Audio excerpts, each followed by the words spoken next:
నమస్కారం. మా ఛానల్‌కి స్వాగతం. ముందుగా ఈరోజు తిథి, వార, నక్షత్రాలేవో చూద్దాం. శ్రీ క్రోధినామ సంవత్సరం, ఉత్తరాయణం, వైశాఖ మాసం, వసంత ఋతువు, శుక్లపక్షం. మనం మన మనసులో ఆలోచించేదంతా ఆధ్యాత్మికం కాదు. మీకు ఆధ్యాత్మిక ఆలోచనలు రావు. మీరు దేవుని గురించి, స్వర్గం గురించి, మోక్షం గురించి ఆలోచించేదంతా ఆధ్యాత్మికత కాదు. ఆలోచన మానసికమైనది. అదెప్పుడు ఆధ్యాత్మికత అవ్వదు.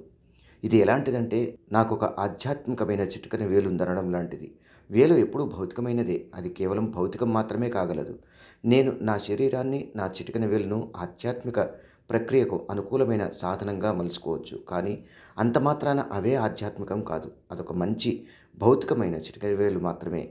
అది అడ్డంకిలాగా అయినా ఉండవచ్చు, లేదా ఆవలికి ఓ ద్వారమైనా కావచ్చు. ఏదేమైనప్పటికీ అది భౌతికం మాత్రమే. భౌతికత ఆధ్యాత్మికతకు వ్యతిరేకం కాదు. మనకి భౌతిక శరీరం ఉంది కాబట్టే మరో కోణం గురించి ఆలోచించగలుగుతున్నాం. లేకపోతే ఆ అవకాశమే లేదు. మనం ఇక్కడ భౌతికంగా ఉండకపోతే ఆధ్యాత్మిక ప్రక్రియకు అవసరమే రాదు.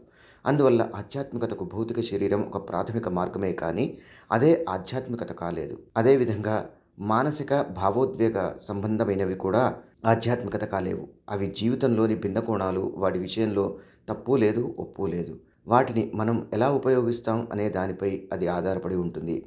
మనం ఈ శరీరాన్ని ఒక విరోధంగా, ఒక ఉచ్చుగా ఉపయోగించవచ్చు, లేదా ఒక ద్వారంగా ఉపయోగించవచ్చు.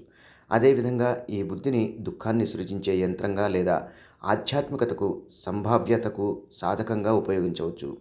కానీ బుద్ధి, శరీరం, భావోద్వేగం ఆధ్యాత్మికం కాలేవు. చూశారుగా.